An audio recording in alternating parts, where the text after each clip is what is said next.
Hello বন্ধুরা এবং আমার প্রিয় স্টুডেন্টরা, আশা করি তোমরা খুব ভালো আছো। তো আমাদের সাউথ ক্যালকাটা পলিটেকনিক কলেজের যে পিসিবি ডিজাইনের উপরে যে কোর্সটা চালু হয়েছে, যে ট্রেনিং কোর্সটা চালু হয়েছে, তো সেই পিসিবি ডিজাইনের একদম বেসিক জিনিস, যেটা পিসিবি ডিজাইন করতে গেলে যে বেসিক জিনিসটা লাগে সেটা হচ্ছে ইলেকট্রনিক্স কম্পোনেন্ট, এবং তার ভেতর যেটা most important component, passive component, সেটা হচ্ছে রেজিস্ট্যান্স, ক্যাপাসিট্যান্স এবং ইন্ডাকট্যান্স। এবং আজকে স্যার স্টুডেন্টের সামনে ওই রেজিস্ট্যান্স এবং ক্যাপাসিট্যান্স নিয়ে খুব সুন্দরভাবে স্যার আজকে ডিসকাশান করেছেন এবং স্টুডেন্টের সামনে তুলে ধরেছেন প্র্যাকটিক্যালি এবং থিওরিটিক্যালি। আমি সেটা আজকে আপনাদের সামনে ভিডিও করে দেখাচ্ছি, আপনারা দেখুন, আশা করি আপনাদের খুব ভালো লাগবে। কানেকশন মানে হলো অনেকগুলো রেজিস্ট্যান্সকে পর পর কানেক্ট করা, মানে একটা এন্ডের সাথে আরেকটা স্টার্টকে কানেক্ট করা। এই কথাটা বুঝতে পারছো তো? তার মানে এটা যদি একটা রেজিস্ট্যান্স আছে, এর সাথে আরেকটা, এর সাথে আরেকটা,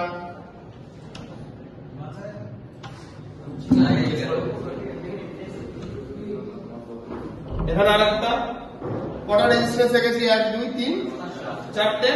তাহলে এটাকে আমি বললাম R1, এটাকে বললাম R2, এটাকে বললাম R3, এটাকে বললাম R4। তাহলে আমি যদি বলি এটা কিসে কানেক্ট করা আছে? সিরিজে। সিরিজ মানে এরকম দেখতে হবে পর পর। তাহলে এখানে টোটাল রেজিস্ট্যান্সটা এখান থেকে এতটুকু, টোটাল রেজিস্ট্যান্সের ভ্যালুটা কত হবে বার করতে বললে কি করব?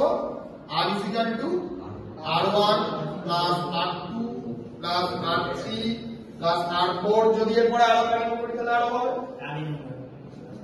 বোঝা গেল একটা?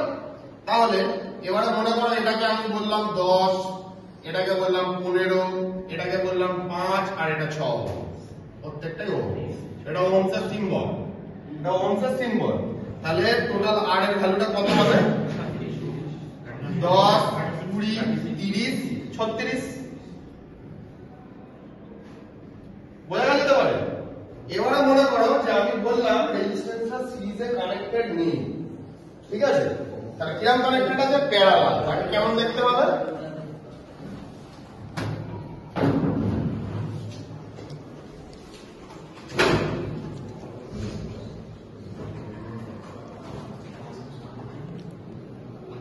ছবিটা বুঝতে পারলে?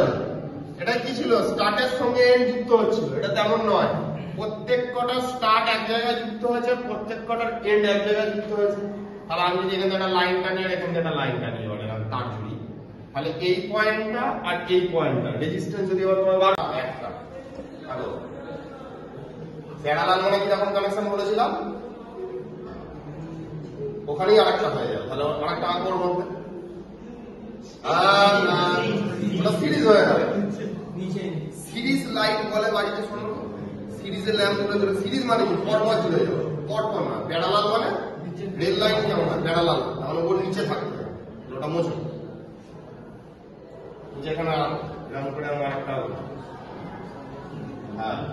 করো করো করো করো রেজিস্ট্যান্স করো, হ্যাঁ জুড়ে দাও, জুড়ে দাও। আরেকটা হবে ওর নিচে, জুড়ে দিয়েছ। লেখো এখানে R1 R2 R3।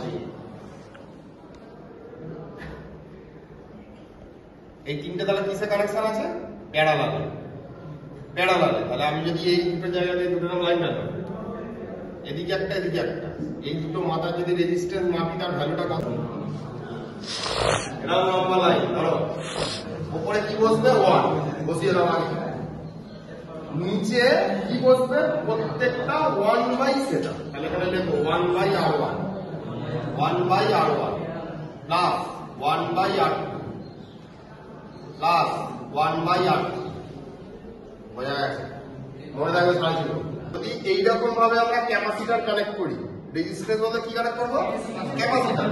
তখন এই ফর্মুলাটা হয়ে যাবে রেজিস্ট্যান্সের সিরিজের ফর্মুলাটা। তার মানে কি হয়ে যাবে? R = C1 + C2 + C3। আর যদি ক্যাপাসিটর গুলোকে সিরিজে কানেক্ট করি তখন তার ফর্মুলাটা কি হবে? এইটা মনে রাখবে, রেজিস্ট্যান্সের ফর্মুলা উল্টো। কিসের ফর্মুলা? ক্যাপাসিটর। ক্লিয়ার? ক্লিয়ার তো? ক্লিয়ার করতে হবে। এর মতো আর কেউ আছে যে বুঝতে পারেনি এখনো? করে বসে আছে গান করে